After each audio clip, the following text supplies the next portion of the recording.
إنما السبيل على الذين يستأذنونك وهم أغنياء رضوا بأن يكونوا مع الخوالف وطبع الله على قلوبهم فهم لا يعلمون يعتذرون إليكم إذا رجعتم إليهم قل لا تعتذروا لن نؤمن لكم قد نبأنا الله من أخباركم وسيرى الله عملكم ورسوله ثم تردون إلى عالم الغيب والشهادة فينبئكم بما كنتم تعملون سيحلفون بالله لكم إذا انقلبتم إليهم لتعرضوا عنهم فأعرضوا عنهم إنهم رجس ومأواهم جهنم جزاء بما كانوا يكسبون يحلفون لكم لترضوا عنهم فإن ترضوا عنهم فإن الله لا يرضى عن القوم الفاسقين الأعراب أشد كفرا ونفاقا وأجدر أن لا يعلموا حدود ما أنزل الله على رسوله والله عليم حكيم ومن الأعراب من يتخذ ما ينفق مغرما ويتربص بكم الدوائر عليهم دائرة السوء والله سميع عليم ومن الأعراب من يؤمن بالله واليوم الآخر ويتخذ ما ينفق قربات عند الله وصلوات الرسول ألا إنها قربة لهم فيدخلهم الله في رحمته إن الله غفور رحيم والسابقون الأولون من المهاجرين والأنصار والذين اتبعوهم بإحسان رضي الله عنهم ورضوا عنه وأعد لهم جنات تجري تحتها الأنهار خالدين فيها أبدا ذلك الفوز العظيم وممن حولكم من الأعراب منافقون ومن أهل المدينة مرضوا على النفاق لا تعلمهم نحن نعلمهم سنعذبهم مرتين ثم يردون إلى عذاب عظيم وآخرون اعترفوا بذنوبهم خلطوا عملا صالحا وآخر سيئا عسى الله أن يتوب عليهم إن الله غفور رحيم خذ من أموالهم صدقة تطهرهم وتزكيهم بها وصل عليهم إن صلاتك سكن لهم والله سميع عليم ألم يعلموا أن الله هو يقبل التوبة عن عباده ويأخذ الصدقات وأن الله هو التواب الرحيم وقل اعملوا فسيرى الله عملكم ورسوله والمؤمنون وستردون إلى عالم الغيب والشهادة فينبئكم بما كنتم تعملون وآخرون مرجون لأمر الله إما يعذبهم وإما يتوب عليهم والله عليم حكيم والذين اتخذوا مسجدا ضرارا وكفرا وتفريقا بين المؤمنين وإرصادا لمن حارب الله ورسوله من قبل ولا يحلفن إن أردنا إلا الحسنى والله يشهد إنهم لكاذبون لا تقم فيه أبدا لمسجد أسس على التقوى من أول يوم أحق أن تقوم فيه رجال يحبون أن يتطهروا والله يحب المطهرين أفمن أسس بنيانه على تقوى من الله ورضوان خير أم من أسس بنيانه على شفا جرف هار فانهار به في نار جهنم والله لا يهدي القوم الظالمين لا يزال بنيانهم الذي شيبة أو ريبة في قلوبهم إلا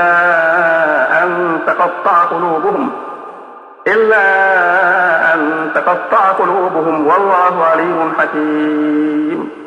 إن الله اشترى من المؤمنين أنفسهم وأموالهم بأن لهم الجنة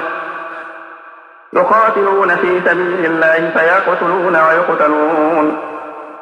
وعدا عليه حقا في التوراة والإنجيل والقرآن ومن أوفى بعهده من الله فاستبشروا ببيعكم الذي بايعتم به وذلك هو الفوز العظيم. التائبون العابدون الحامدون السائحون الراكعون الساجدون الآمرون بالمعروف والناهون عن المنكر والحافظون لحدود الله وبشر المؤمنين. ما كان للنبي والذين آمنوا أن يستغفروا للمشركين ولو كانوا أولي قربى من بعد ما تبين لهم أنهم أصحاب الجحيم. وما كان استغفار إبراهيم لأبيه إلا عن موعدة وعدها إياه فلما تبين له أنه عدو لله تبرأ منه إن إبراهيم لأواه حليم. وما كان الله ليضل قوما بعد إذ هداهم حتى يبين لهم ما يتقون إن الله بكل شيء عليم. إن الله له ملك السماوات والأرض يحيي ويميت وما لكم من دون الله من ولي ولا نصير. لقد تاب الله على النبي والمهاجرين والأنصار الذين اتبعوه في ساعة العسرة من بعد ما كاد يزيغ قلوب فريق منهم ثم تاب عليهم إنه بهم رءوف رحيم. وعلى الثلاثة الذين خلفوا حتى إذا ضاقت عليهم الأرض بما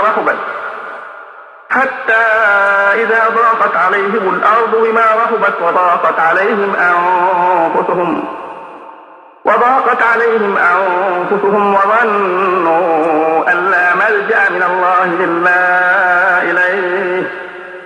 ثم تاب عليهم ليتوبوا إن الله هو التواب الرحيم. يا أيها الذين آمنوا اتقوا الله وكونوا مع الصادقين. ما كان لأهل المدينة ومن حولهم من الأعراب أن يتخلفوا عن رسول الله ولا يرغبوا بأنفسهم عن نفسه ذلك بأنهم لا يصيبهم ظمأ ولا نصب ولا مخمصة في سبيل الله ولا يطؤون موطئا يغيظ الكفار ولا ينالون من عدو نيلا إلا كتب لهم به عمل صالح إن الله لا يضيع أجر المحسنين. ولا ينفقون نفقة صغيرة ولا كبيرة ولا يقطعون واديا إلا كتب لهم ليجزيهم الله أحسن ما كانوا يعملون.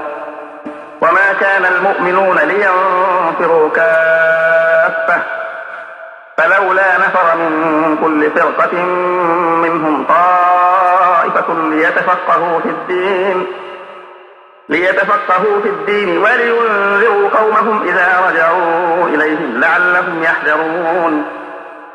يا أيها الذين آمنوا قاتلوا الذين يلونكم من الكفار وليجدوا فيكم غلظة واعلموا أن الله مع المتقين. وإذا ما أنزلت سورة فمنهم من يقول أيكم زادته هذه إيمانا فأما الذين آمنوا فزادتهم إيمانا وهم يستبشرون وأما الذين في قلوبهم مرض فزادتهم رجسا إلى رجسهم وماتوا وهم كافرون أولا يرون أنهم يفتنون في كل عام مرة أو مرتين ثم لا يتوبون ولا هم يذكرون وإذا ما أنزلت سورة نظر بعضهم إلى بعض هل يراكم من أحد ثم انصرفوا صرف الله قلوبهم بأنهم قوم لا يفقهون لقد جاءكم رسول من أنفسكم عزيز عليه ما عنتم حريص عليكم بالمؤمنين رؤوف رحيم فإن تولوا فقل حسبي الله لا إله إلا هو عليه توكلت وهو رب العرش العظيم بسم الله الرحمن الرحيم ألف لام را تلك آيات الكتاب الحكيم أكان للناس عجبا أن أوحينا إلى رجل منهم أن أنذر الناس وبشر الذين آمنوا أن لهم قدم صدق عند ربهم قال الكافرون إن هذا لساحر مبين إن ربكم الله الذي خلق السماوات والأرض في 6 أيام ثم استوى على العرش يدبر الأمر ما من شفيع إلا من بعد إذنه ذلكم الله ربكم فاعبدوه أفلا تذكرون إليه مرجعكم جميعا وعد الله حقا إنه يبدأ الخلق ثم يعيده ليجزي الذين آمنوا وعملوا الصالحات بالقسط والذين كفروا لهم شراب من حميم وعذاب أليم بما كانوا يكفرون هو الذي جعل الشمس ضياء والقمر نورا وقدره منازل لتعلموا عدد السنين والحساب ما خلق الله ذلك إلا بالحق يفصل الآيات لقوم يعلمون إن في اختلاف الليل والنهار وما خلق الله في السماوات والأرض لآيات لقوم يتقون إن الذين لا يرجون لقاءنا ورضوا بالحياة الدنيا واطمأنوا بها والذين هم عن آياتنا غافلون أولئك مأواهم النار بما كانوا يكسبون إن الذين آمنوا وعملوا الصالحات يهديهم ربهم بإيمانهم تجري من تحتهم الأنهار في جنات النعيم دعواهم فيها سبحانك اللهم وتحيتهم فيها سلام وآخر دعواهم أن الحمد لله رب العالمين ولو يعجل الله للناس الشر استعجالهم بالخير لقضي إليهم أجلهم فنذر الذين لا يرجون لقاءنا في طغيانهم يعمهون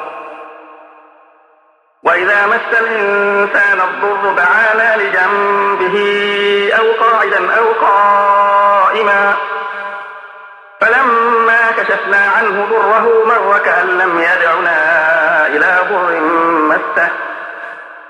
كذلك زين للمسرفين ما كانوا يعملون ولقد أهلكنا القرون من قبلكم لما ظلموا وجاءتهم رسلهم بالبينات وما كانوا ليؤمنوا كذلك نجزي القوم المجرمين ثم جعلناكم خلائف في الأرض من بعدهم لننظر كيف تعملون وإذا تتلى عليهم آياتنا بينات قال الذين لا يرجون لقاء نأت بقرآن غير هذا أو بدله قل ما يكون لي أن أبدله من تلقاء نفسي إن أتبع إلا ما يوحى إلي إني أخاف إن عصيت ربي عذاب يوم عظيم قل لو شاء الله ما تلوته عليكم ولا أدراكم به فقد لبثت فيكم عمرا من قبله أفلا تعقلون فمن أظلم ممن افترى على الله كذبا أو كذب بآياته إنه لا يفلح المجرمون ويعبدون من دون الله ما لا يضرهم ولا ينفعهم ويقولون هؤلاء شفعاؤنا عند الله قل أتنبئون الله بما لا يعلم في السماوات ولا في الأرض سبحانه وتعالى عما يشركون وما كان الناس إلا أمة واحدة فاختلفوا ولولا كلمة سبقت من ربك لقضي بينهم فيما فيه يختلفون ويقولون لولا أنزل عليه آية من ربه فقل إنما الغيب لله فانتظروا إني معكم من المنتظرين وإذا أذقنا الناس رحمة من بعد ضراء مستهم إذا لهم مكر في آياتنا قل الله أسرع مكرا إن رسلنا يكتبون ما تمكرون هو الذي يسيركم في البر والبحر حتى إذا كنتم في الفلك وجرين بهم بريح طيبة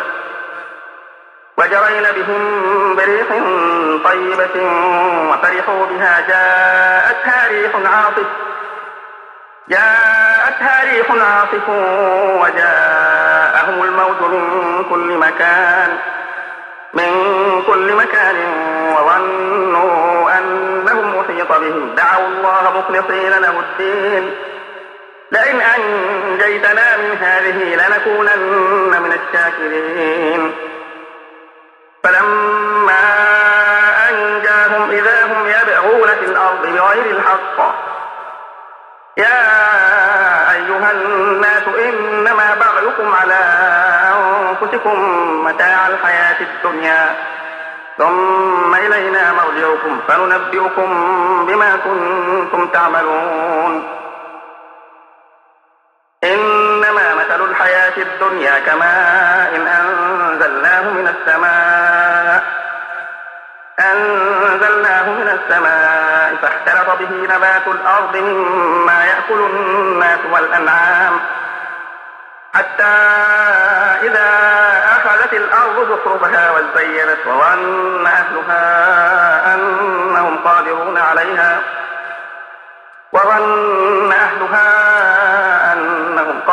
عليها أتاها أمرنا ليلا أو نهارا فجعلناها حصيدا كأن لم تغن بالأمس كذلك نفصل الآيات لقوم يتفكرون والله يدعو إلى دار السلام ويهدي من يشاء إلى صراط مستقيم للذين أحسنوا الحسنى وزيادة ولا يرهق وجوههم قتر ولا ذلة أولئك أصحاب الجنة هم فيها خالدون والذين كسبوا السيئات جزاء سيئة بمثلها وترهقهم ذلة ما لهم من الله من عاصم كأنما أغشيت وجوههم قطعا من الليل مظلما أولئك أصحاب النار هم فيها خالدون ويوم نحشرهم جميعا ثم نقول للذين أشركوا مكانكم أنتم وشركاؤكم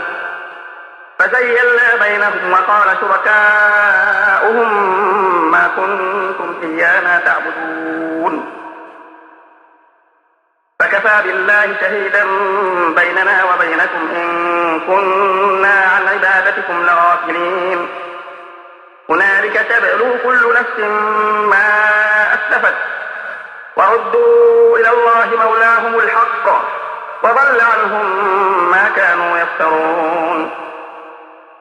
قل من يرزقكم من السماء والأرض أم من يملك السمع والأبصار ومن يخرج الحي من الميت ويخرج الميت من الحي ومن يدبر الأمر فسيقولون الله فقل أفلا تتقون فذلكم الله ربكم الحق فماذا بعد الحق إلا الضلال فأنى تصرفون كذلك حقت كلمة ربك على الذين فسقوا أنهم لا يؤمنون قل هل من شركائكم من يبدأ الخلق ثم يعيده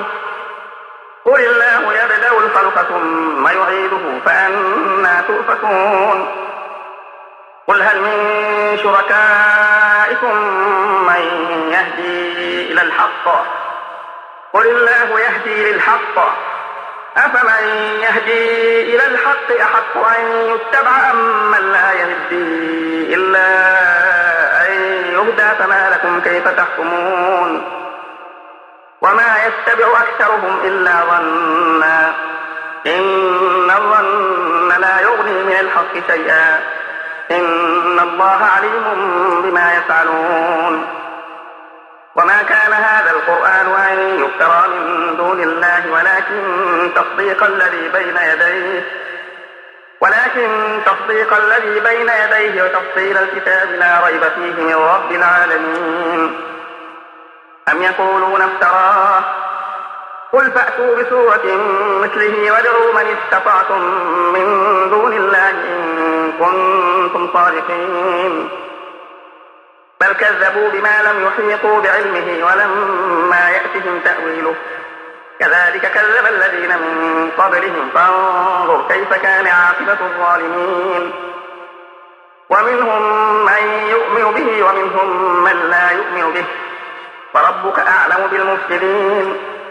وإن كذبوك فقل لي عملي ولكم عملكم أنتم بريئون مما أعمل وأنا بريء مما تعملون ومنهم من يستمعون إليك أفأنت تسمع الصم ولو كانوا لا يعقلون ومنهم من ينظر إليك أفأنت تهدي العمي ولو كانوا لا يبصرون إن الله لا يظلم الناس شيئا ولكن الناس أنفسهم يظلمون ويوم يحشرهم كأن لم يلبثوا إلا ساعة من النهار يتعارفون بينهم قد خسر الذين كذبوا بلقاء الله وما كانوا مهتدين وإما نرينك بعض الذي نعدهم أو نتوفينك فإلينا مرجعهم ثم الله شهيد على ما يفعلون ولكل أمة رسول فإذا جاء رسولهم قضي بينهم بالقسط وهم لا يظلمون ويقولون متى هذا الوعد إن كنتم صادقين قل لا أملك لنفسي ضرا ولا نفعا إلا ما شاء الله لكل أمة أجل إذا جاء أجلهم فلا يستأخرون ساعة ولا يستقدمون قل أرأيتم إن أتاكم عذابه بياتا أو نهارا ماذا يستعجل منه المجرمون أثم إذا ما وقع آمنتم به الآن وقد كنتم به تستعجلون ثم قيل للذين ظلموا ذوقوا عذاب الخلد هل تجزون إلا بما كنتم تكسبون ويستنبئونك أحق هو قل إي وربي إنه لحق وما أنتم بمعجزين. ولو أن لكل نفس ظلمت ما في الأرض لافتدت به وأسروا الندامة لما رأوا العذاب وقضي بينهم بالقسط وهم لا يظلمون. ألا إن لله ما في السماوات والأرض ألا إن وعد الله حق ولكن أكثرهم لا يعلمون. هو يحيي ويميت وإليه ترجعون. يا أيها الناس قد جاءتكم موعظة من ربكم وشفاء لما في الصدور وهدى ورحمة للمؤمنين. قل بفضل الله وبرحمته فبذلك فليفرحوا هو خير مما يجمعون. قل أرأيتم ما أنزل الله لكم من رزق فجعلتم منه حراما وحلالا قل الله أذن لكم أم على الله تفترون. وما ظن الذين يفترون على الله الكذب يوم القيامة إن الله لذو فضل على الناس ولكن أكثرهم لا يشكرون. وما تكون في شأن وما تتلو منه من قرآن ولا تعملون من عمل إلا كنا عليكم شهودا إذ تفيضون فيه وما يعزب عن ربك من مثقال ذرة في الأرض ولا في السماء ولا أصغر من ذلك ولا أكبر إلا في كتاب مبين. ألا إن أولياء الله لا خوف عليهم ولا هم يحزنون الذين آمنوا وكانوا يتقون لهم البشرى في الحياة الدنيا وفي الآخرة لا تبديل لكلمات الله ذلك هو الفوز العظيم. ولا يحزنك قولهم إن العزة لله جميعا هو السميع العليم. ألا إن لله من في السماوات ومن في الأرض وما يتبع الذين يدعون من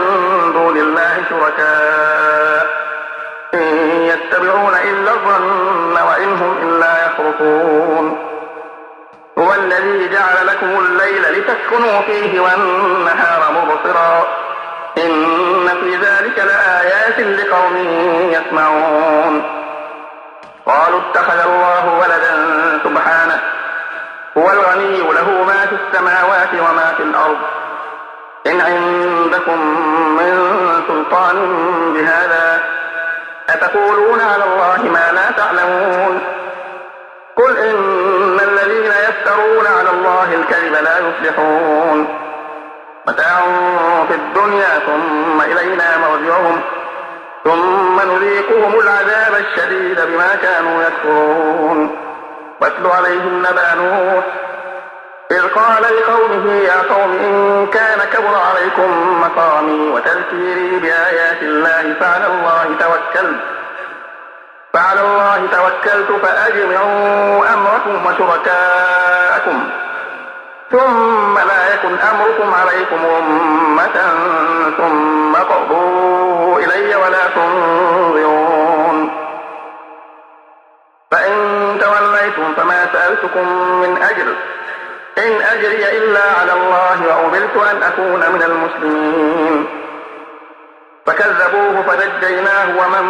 معه في الفلك وجعلناهم خلائف وأغرقنا الذين كذبوا بآياتنا فانظر كيف كان عاقبة المنذرين. ثم بعثنا من بعده رسلا إلى قومهم فجاءوهم بالبينات فما كانوا ليؤمنوا بما كذبوا به من قبل كذلك نطبع على قلوب المعتدين. ثم بعثنا من بعدهم موسى وهارون إلى فرعون وملئه بآياتنا إلى فرعون وملئه بآياتنا فاستكبروا وكانوا قوما مجرمين. فلما جاءهم الحق من عندنا قالوا إن هذا لسحر مبين. قال موسى أتقولون للحق لما جاءكم أسحر هذا ولا يفلح الساحرون.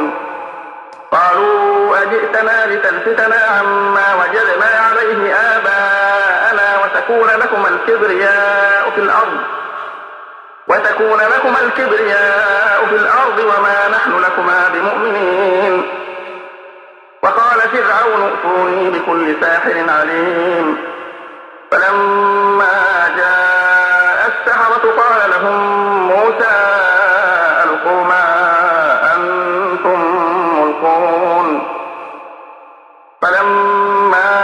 ألقوا قال موسى ما جئتم به السحر إن الله سيبطله إن الله لا يصلح عمل المفسدين ويحق الله الحق بكلماته ولو كره المجرمون. فما آمن لموسى إلا ذرية من قومه على خوف من فرعون وملئهم أن يفتنهم وإن فرعون لعال في الأرض وإنه لمن المسرفين. وقال موسى يا قوم إن كنتم آمنتم بالله فعليه توكلوا إن كنتم مسلمين. فقالوا على الله توكلنا ربنا لا تجعلنا فتنة للقوم الظالمين ونجنا برحمتك من القوم الكافرين. وأوحينا إلى موسى وأخيه أن تبوأ لقومكما بمصر بيوتا واجعلوا بيوتكم قبلة وأقيموا الصلاة وبشر المؤمنين. وقال موسى ربنا إنك آتيت فرعون وملأه زينة وأموالا في الحياة الدنيا ربنا ليضلوا عن سبيلك ربنا اطمس على أموالهم واشدد على قلوبهم فلا يؤمنوا حتى يروا العذاب الأليم. قال قد أجيبت دعوتكما فاستقيما ولا تتبعان سبيل الذين لا يعلمون.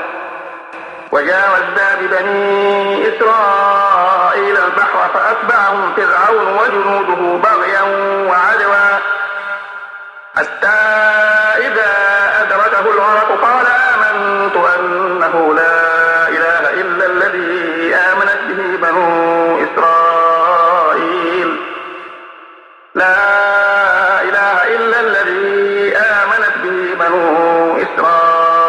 وأنا من المسلمين. الآن وقد عصيت قبل وكنت من المفسدين فاليوم ننجيك ببدنك لتكون لمن خلفك آية وإن كثيرا من الناس عن آياتنا لغافلون. ولقد بوأنا بني إسرائيل مبوأ صدق ورزقناهم من الطيبات فما اختلفوا حتى جاءهم العلم إن ربك يقضي بينهم يوم القيامة فيما كانوا فيه يختلفون. فإن كنت في شك مما أنزلنا إليك فاسأل الذين يقرؤون الكتاب من قبلك لقد جاءك الحق من ربك فلا تكونن من الممترين ولا تكونن من الذين كذبوا بآيات الله فتكون من الخاسرين. إن الذين حقت عليهم كلمة ربك لا يؤمنون ولو جاءتهم كل آية حتى يروا العذاب الأليم. فلولا كانت قرية آمنت فنفعها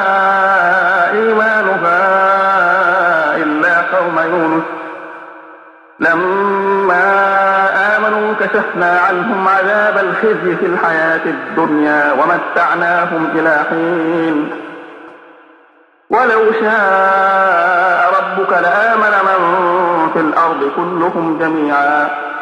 أفأنت تكره الناس حتى يكونوا مؤمنين وما كان لنفس أن تؤمن إلا بإذن الله ويجعل الرجس على الذين لا يعقلون قل انظروا ماذا في السماوات والأرض وما تغني الآيات والنذر عن قوم لا يؤمنون فهل ينتظرون إلا مثل أيام الذين خلوا من قبلهم قل فانتظروا إني معكم من المنتظرين ثم ننجي رسلنا والذين آمنوا كذلك حقا علينا ننجي المؤمنين قل يا أيها الناس إن كنتم في شك من ديني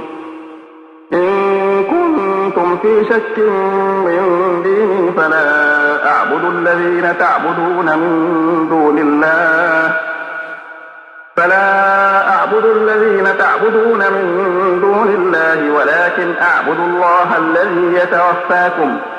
وأمرت أن أكون من المؤمنين وأن أقم وجهك للدين حنيفا ولا تكونن من المشركين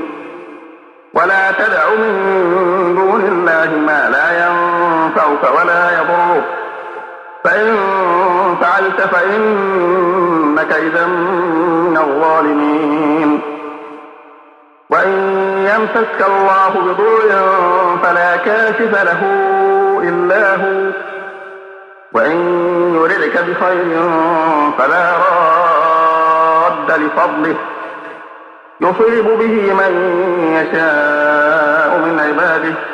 وهو الغفور الرحيم قل يا أيها الناس قد جاءكم الحق من ربكم فمن اهتدى فإنما يهتدي لنفسه ومن ضل فإنما يضل عليها وما أنا عليكم بوكيل واتبع ما يوحى إليك واصبر حتى يحكم الله وهو خير الحاكمين بسم الله الرحمن الرحيم ألف لام را كتاب أحكمت آياته ثم فصلت من لدن حكيم خبير ألا تعبدوا إلا الله إنني لكم منه نذير وبشير وأن استغفروا ربكم ثم توبوا إليه يمتعكم متاعا حسنا إلى